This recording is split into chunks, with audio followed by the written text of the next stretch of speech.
The 12th of March 1902, Volume 4, Threads of Chastisements. I continued to see my adorable Jesus in the same way, that is, in my interior.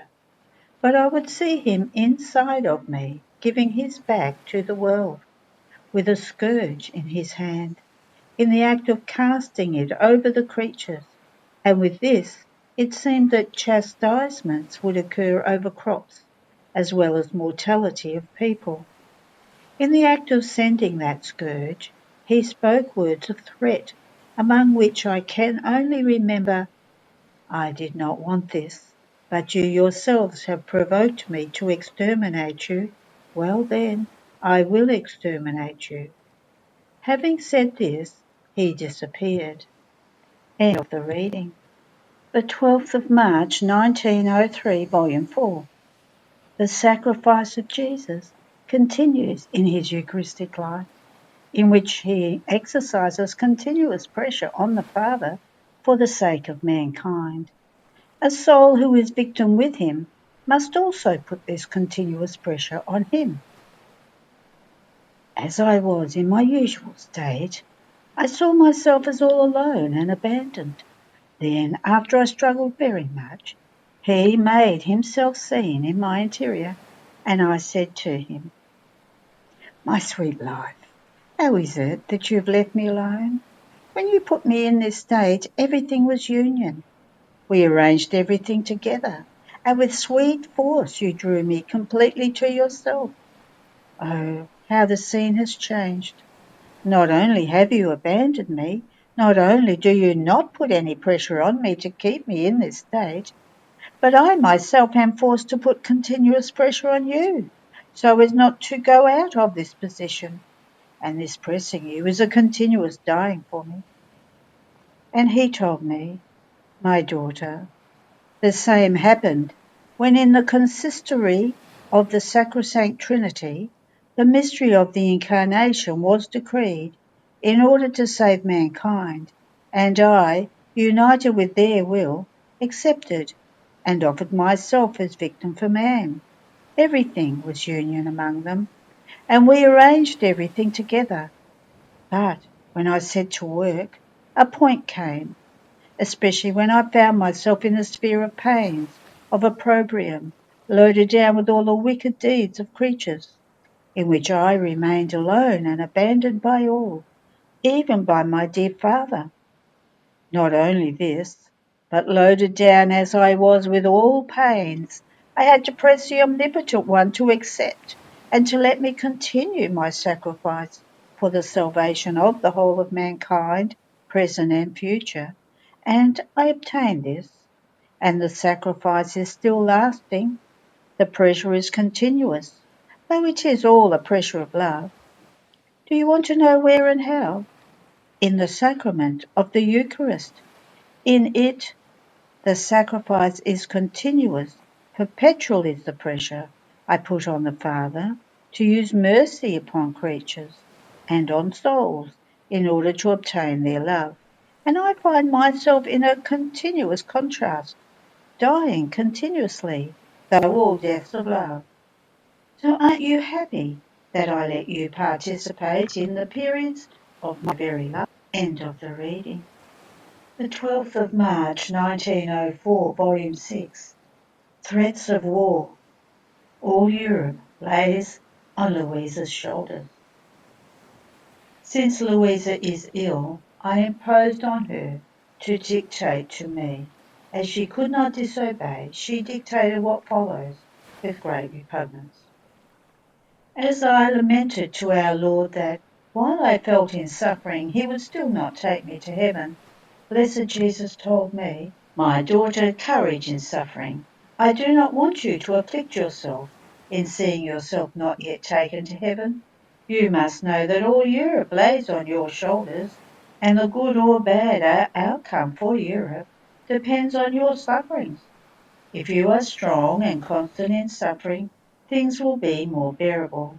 If you are not strong and constant in suffering, or if I take you to heaven, things will be so grave that Europe will be threatened with invasion, and of being seized by foreigners. Even more, he added, if you remain on earth and suffer much with desire and constancy, all the chastisements that will happen in Europe will serve for the coming of the triumph of the Church. And if in spite of this, Europe will not take advantage and will remain obstinate in sin, your sufferings will serve as preparation for your death, without Europe's taking advantage of them. Father Gennaro di Gennaro. End of the reading. The 12th of March 1910, Volume 9. The divine will perfects love. It modifies it, it constrains it, and it expands it into something holier and more perfect.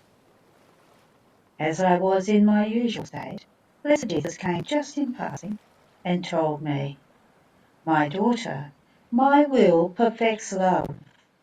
It modifies it, it shrinks it, and it expands it into something holier and more perfect. Sometimes love would want to run away and devour everything, but my will masters love and says, slow down, don't run away, because by running away you can hurt yourself, and by wanting to devour everything you can be mistaken. Love is pure insofar as it is conformed to my will. They walk together, and they kiss continuously each other with the kiss of peace. Other times, either because of an interior state or because in its escapes it has not succeeded as it wanted, love would want to constrain me and almost sit down sluggishly. So my will spurs it on and says to it, come on, true lovers are not lazy, they don't remain idle.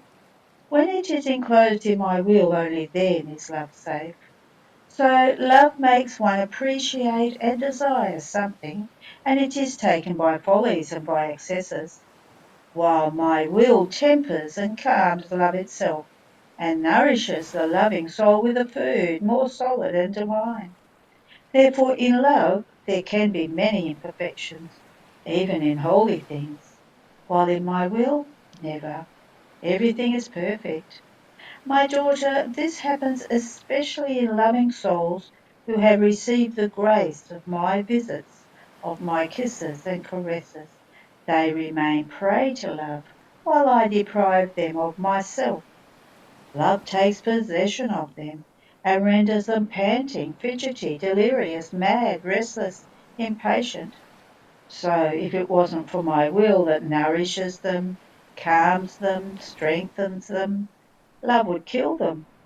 Though love is nothing but the firstborn child of my will, it needs always to be corrected by my will, and I love it as much as I love myself. End of reading. The 12th of March 1919, Volume 12. How the earth is the image of one who does not live in one will. Continuing in my poor state, my sweet Jesus came, but just a little, and squeezing me all to his most holy heart, told me, my daughter, if the earth were not movable and mountainous, but fixed and completely flat, it would enjoy more the benefit of the sun. It would be always midday across the whole earth. The heat would be the same at every point. Therefore it would produce more fruit. But since it is movable and formed of heights and depths, it does not receive the light and the heat of the sun equally. Now one point remains in darkness, now another. Other points receive little of the light of the sun. Many lands become sterile because the mountains with their height prevent the light and the heat of the sun from penetrating into their depths. And how many more inconveniences! Now, my daughter, I tell you that the earth is the image of those who do not live in my will. The human acts render them movable. Weaknesses, passions, and defects form the mountains, the submerged places in which dens of vices are formed. So their movability causes darkness and cold for them. And if they enjoy a little bit of life, it is at intervals, because the mounts of their passions come up against this light. How much misery there is for those who do not live in my will. On the other hand, my will renders one who lives in my volition fixed. It levels all the mountains of her passions in such a way as to make of her a complete plain. The sun of my will darts through her as it wants, and there is no hiding place in which its light does not shine. What is the wonder if the soul becomes holier in one day lived in my will than in 100 years outside of my will? End of the reading.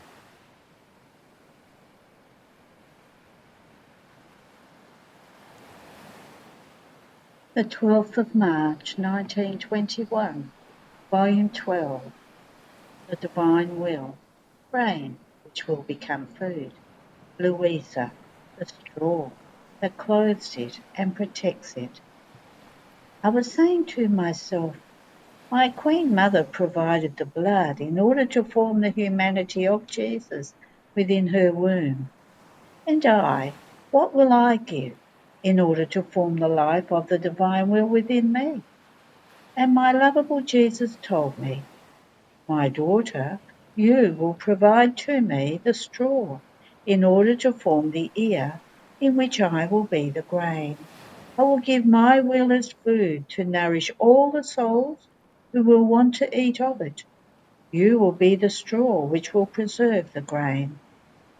On hearing this, I said, my love, my office of serving you as straw is ugly, because the straw is thrown away, burned, and has no value. And Jesus, yet the straw is necessary to the ear of grain. If it wasn't for the straw, the grain could not mature nor multiply. The poor straw serves as garment and defence of the grain. If the burning sun invests it, the straw defends it from the excess of heat, so as not to let it wither. If frost, rain, or something else invade the grain, the straw takes all of these evils upon itself. Therefore, one can say that the straw is the life of the grain, and if the straw is thrown away and burned, this is when it is separated from the grain. The grain of my will is not subject to grow or to decrease.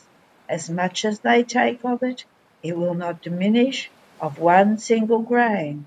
So your straw will be necessary to me. It will serve me as garment, as defence, defending the rights of my volition. Therefore there is no danger that you may be separated from me. After a little while he came back, and I said to him, my life, Jesus, if the souls who will live in your volition will be rainbows, what will be the colours of these rainbows of peace? And Jesus, all goodness. Their qualities and colours will be fully divine. They will blaze with the most beautiful and bright colours, which are love, goodness, wisdom, power, sanctity, mercy, justice. The variety of these colours will be as light in the darkness of the night, and by virtue of these colours they will make the day arise in the minds of creatures. End of the reading. The 12th of March, 1923, Volume 15. The Privation of Jesus and the Effect it Produces. How Jesus suffered the privation of the divinity. I felt I was dying of pain because of the privation of my sweet Jesus. If he comes at all, it is like flash that escapes. Then, as I could not take any more, having compassion on me, he came out from within my interior, and as soon as I saw him, I said to him, my love, what pain! I feel I am dying without you, but dying without dying, which is the hardest of deaths. I don't know how the goodness of your heart can bear seeing me in a state of continuous death. only because of you. And Jesus, my daughter, courage, don't lose heart too much. You are not alone in suffering this pain. I too suffered it, as well as my dear mamma. Oh, how much harder than yours! How many times in my moaning humanity, although it was inseparable from the divinity, in order to give place to expiation, to pains, since these were incapable of touching it, I remained alone, and the divinity was as though apart from me. Oh, how I felt this privation, but it was necessary. You must know that when the divinity issued the work of creation, it also issued all the glory, all the goods and happiness that each creature was to receive, not only in this life, but also in the celestial fatherland. Now the whole part which was destined for souls who are lost remains suspended, having no one to whom to give itself. Therefore, having to complete everything and absorb everything into myself, I offered myself to suffer the privation which the very damned suffer in hell. Oh, how much did this pain cost me? It cost me pain of hell and ruthless death. But it was necessary. Having to absorb everything into myself, everything that came out of us in creation, all the glory, all the goods and happiness, so as to let them come out of me and into the field again for all those who wanted to enjoy them, I had to absorb all pains and the very privation of my divinity. Now, having absorbed into myself all these goods of the whole work of creation, being the head from which every good descends upon all generations, I keep searching for souls who are like me in pains and in works, so as to let them partake in so much glory and happiness which my humanity contains. And since not all souls want to enjoy them, nor are all of them empty of themselves and of the things of down here, I keep searching for souls to whom I may make myself known and then withdraw, forming this pain of my privation in these voids of themselves and of their acquired knowledge of me.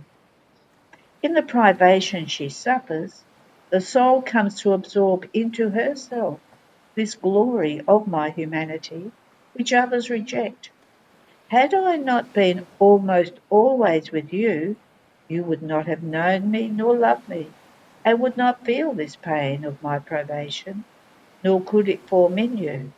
The seed and the nourishment of this pain would be missing in you. Oh, how many souls are without me! Maybe they are even dead. They grieve if they are deprived of some little pleasure, of whatever trifle, but they have no pain and not even a thought if they are deprived of me. So this pain should console you, because it brings you the sure sign that I have come to you, that you have known me, and that your Jesus wants to place in you the glory, the goods, and the happiness which others reject. End of the reading. The 12th of March 1930, volume 28. How God does not count the time, but the acts that we do. Example of Noah. The good that a prolonged and continuous sacrifice possesses. How each active creature possesses its distinct seed. My flight in the divine fiat continues, nor can my poor mind be without going around in its innumerable acts. I feel that a supreme force keeps it as though fixed in the works of my Creator, and it goes round and round always without ever tiring. And oh, how many beautiful surprises it finds, now in creation, now in redemption, as blessed Jesus makes himself the narrator of how, in what surprises me, there is nothing other than a greater invention of his love. So while I was going around in Eden and the times before his coming upon earth, I was thinking to myself, and why did Jesus take so much time to come to redeem mankind? And Jesus, moving in my interior, told me, my daughter, our infinite wisdom, when it must give a good to the creature, does not count the time, but the acts of the creatures, because before the divinity there exists no days and years, but one single perennial day. And therefore we do not measure the time, but the acts that they have done are counted by us. Therefore, in that time that to you seems so long, the acts wanted by us in order to come to redeem man had not been done. And only the acts determine the coming of a good, not the time. Also, since they were forcing our justice to exterminate them from the face of the earth, as it happened in the flood, that only Noah, by obeying our will, and through the lengthiness of his long sacrifice of building the ark, deserved to be saved with his family, and to find in his acts the continuation of the long generation in which the promised Messiah was to come. A prolonged and continuous sacrifice possesses such attraction and enrapturing force before the Supreme Being as to make him decide to give great goods and continuation of life to mankind. If Noah had not obeyed and had not sacrificed himself in carrying out a work so long, he himself would have been swept away in the flood, and since he would not have saved himself, the world, the new generation, would have ended. See what a prolonged and continuous sacrifice means? It is so great that one places oneself in safety and makes the new life arise in others, as well as the good that we have established to give. This is why, for the kingdom of my divine will, I wanted your long and continuous sacrifice of many years of bed. Your long sacrifice placed you in safety, more than ark in the kingdom of my divine will, and it inclines my goodness to give a good so great of making it reign in the midst of creatures. After this I continued my round in the divine fiat to bring all the acts of creatures as homage to my Creator, and I thought to myself, if I can gather everything that they have done and enclose everything in the divine volition, will they not change into acts of divine will? And my sweet Jesus added, my daughter, in all the acts of creatures, each of them possesses its seed according to how it has been done. If it has not been done in my divine fiat, it does not possess its seed. Therefore it can never be act of my will, because in the act of doing it, its seed of light was missing, that has the virtue of changing it into sun, since its seed of light would be present as prime act in the act of the creature.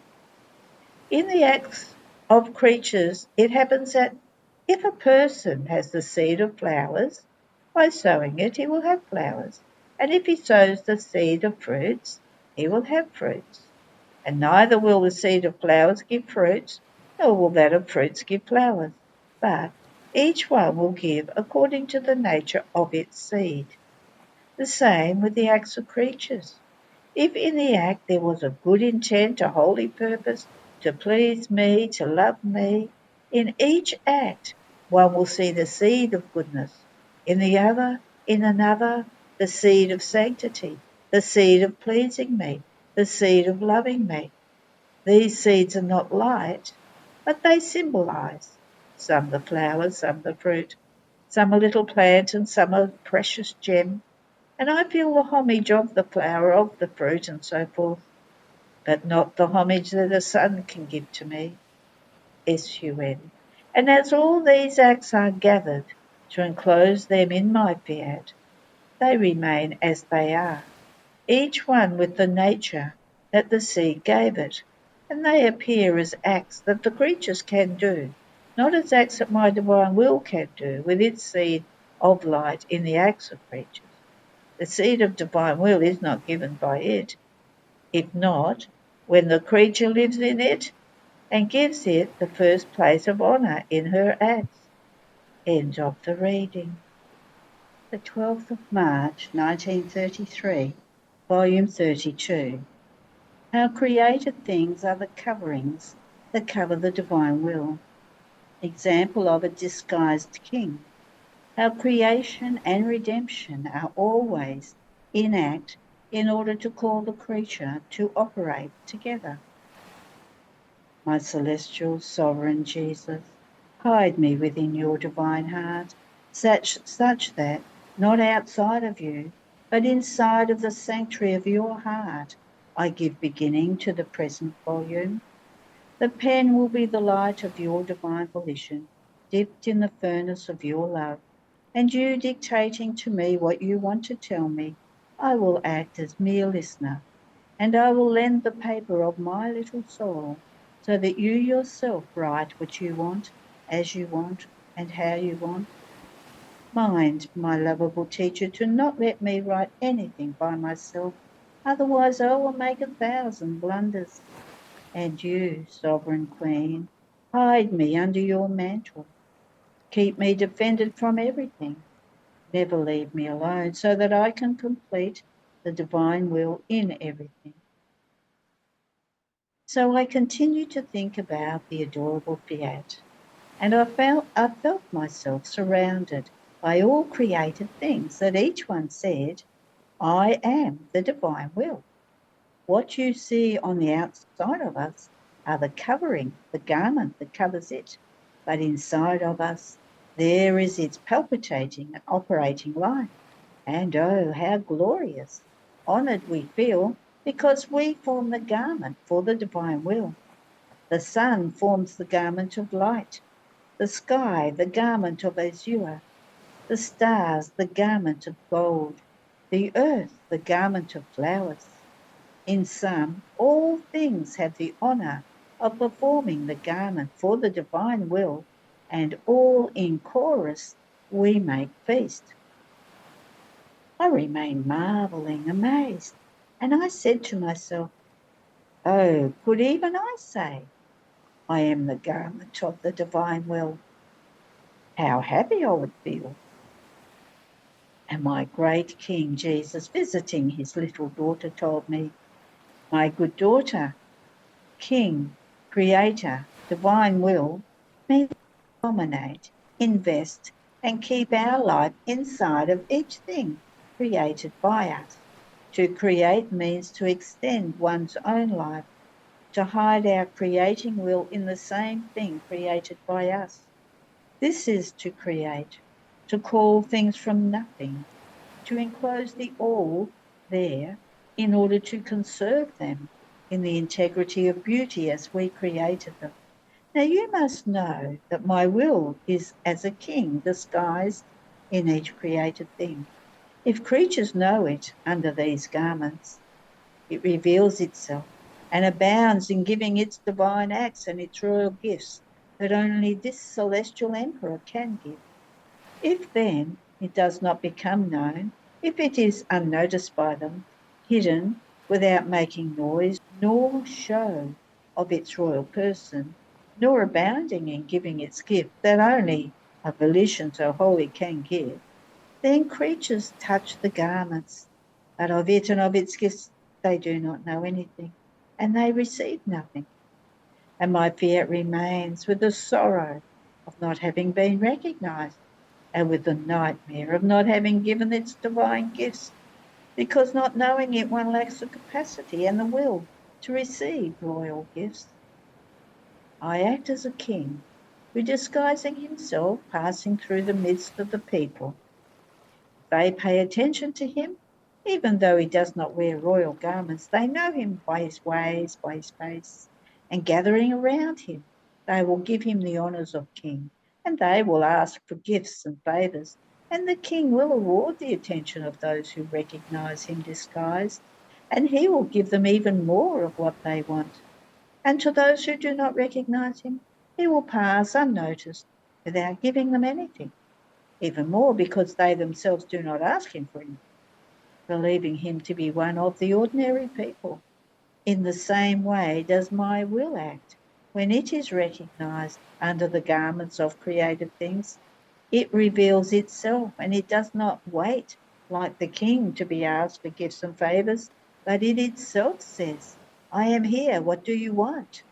And it superabounds in giving gifts and celestial favors. But it goes further than the king. By locating itself, it gives its own life to the creature who has known it, that which the king does not do.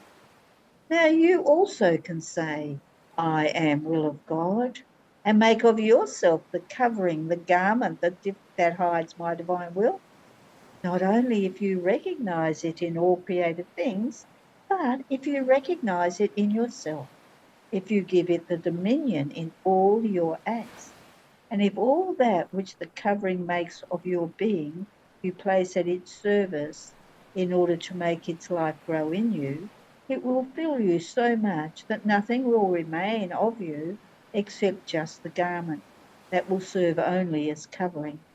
And you will be happier than all the created things because you will be the living covering, such that you will divide together with it its joys, its happiness, and also its infinite sorrows, because it wants to be the life of each creature.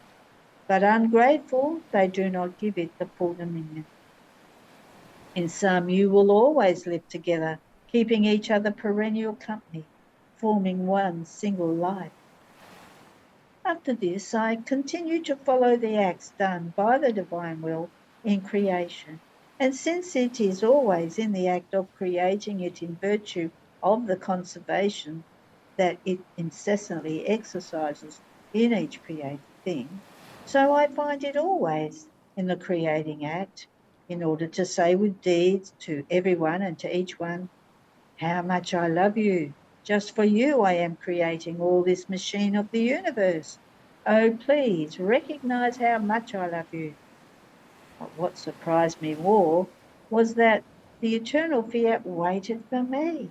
It wanted me together in the creating act in order to tell me, come into my act, let us do together what I am doing. I felt all confused. My eternal love, Jesus, surprising me, told me, little daughter of my volition, courage. Why do you confound yourself? In my will there is no yours and mine. The act of one must unite itself with the others and make of them one alone. Rather, as the creature enters into our volition, she remains confirmed in the act that my fiat is doing. So much is its love, its loving industries, that it wants to say to the creature, we have done it together. So the sky extended, the sun brilliant with light, and with all the rest, is yours and mine. We have common rights.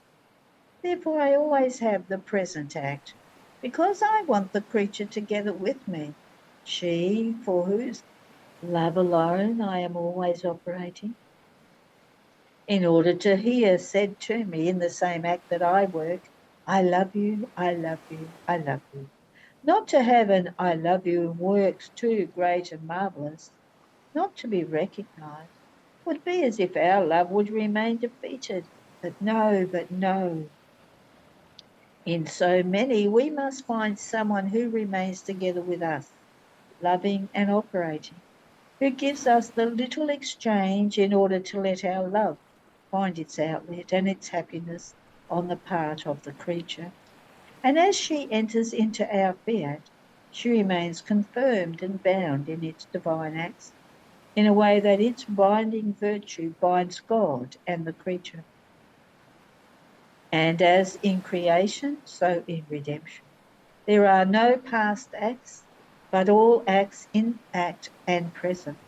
For the Supreme Being, the past and future do not exist, such that your Jesus always remains in act of being conceived, of being born, of crying, of suffering, and of dying, and of rising again. All these acts of mine, in continuous act, without ever ceasing, besiege every creature. They drown her with love. And for outlet of my ardent love, I keep repeating, do you see? Only for you do I descend from heaven, and am conceived and born. And you, come to be conceived together with me, in order to be reborn together with me to the new life that your Jesus brings you. Look at me, I cry for you, I suffer for you. Have pity on my tears and on my pains. Let us suffer together, so that you repeat what I did, and model your life on mine, in order for me to be able to say to you, what is mine is yours. You are the repeater of my life. And so if I die, I call her to die together with me, but not in order to make her die, but to rise again with the same life of he who loves her so much. Therefore my life is continually repeated. A past or future love would not satisfy me, nor would it be love and redemption of a God. It is the present act that has the virtue of wounding, of conquering, of disposing one to give their life for love of the one who is placing it in act for her. But, however, there is a great difference on the part of creatures. The one who listens to me and takes everything that we have done, as much in the creation as in the redemption, in the act of doing it, forms her life together with us. She feels our divine acts flow in her acts. Everything speaks to her of God. On the other hand, the one who looks at them as past things, it is only the memory that she has, and the memory has not formed either divine life or the heroism of sanctity. Therefore, take things as they really are, always in act, in order to always love you and to always love me. End of the reading. The 12th of March, 1938, Volume 35. How God loves and prays to himself to give the kingdom of the divine will. The life of one who lives in it is formed in God, how she is continuously reborn. Sowing of divine life, how she is welcomed and loved by all. I feel myself in the arms of the divine volition, which exercises its power over me and is all attentive, even to my little trifles, to invest them with its life and with its light, in order to enclose the all inside the little trifle. What goodness! What love! It seems that it wants in any way to have something to do with the creature. But to do what? To give, always. By giving it pours itself out. By giving it feels operative, making many things of itself, things that love it and praise it for who he really is. Then, my dear Jesus, who always takes great delight in saying ever new things about his adorable will, visiting my poor soul as if he felt the need to entrust me with his secrets, told me, my blessed daughter, the living of the creature in our will is our amusement, our enjoyment, our perennial occupation. You must know that as the creature unites to our volition and enters into it, our will kisses the human will, and the human will kisses our will. We ourselves love, pray, and ask of ourselves that our will may come to reign in the human generation. The creature disappears inside our divine sea like a little drop of water, and what remains is our prayer that wants to invest everything with its power to obtain what we have asked of ourselves.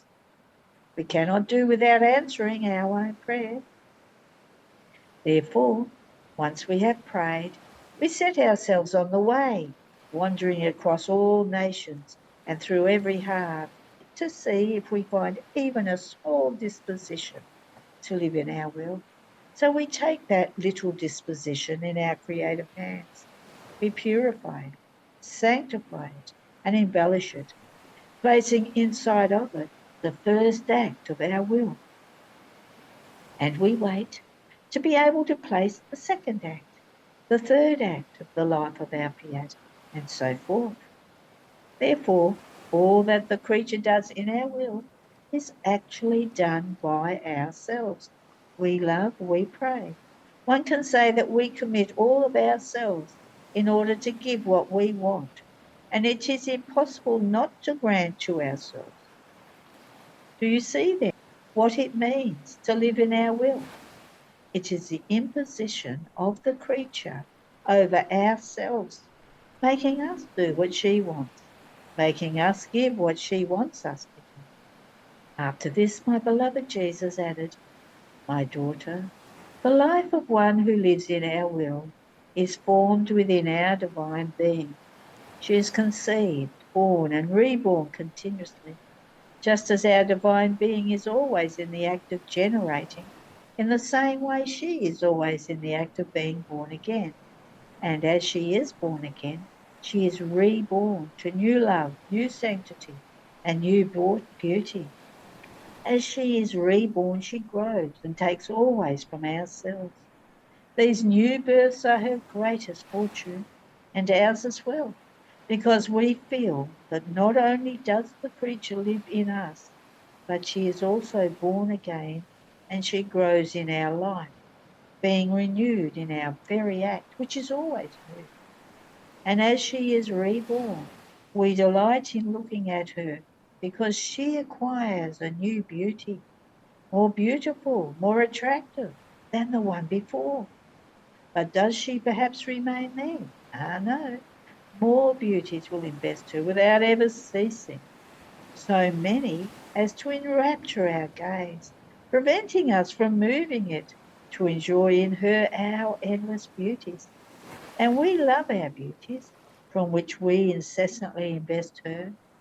As we look at this creature under the reign of our various beauties, our love does not remain behind.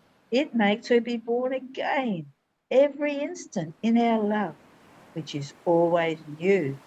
Therefore, she loves us always with new love, a love that always grows and never stops. Who can tell you what this creature's life is like, formed within ourselves? It is our paradise that we form within her. By being born again in us, she gives us always new joys and new surprises of happiness, because she is reborn. She is born again in our power, wisdom, goodness, and sanctity.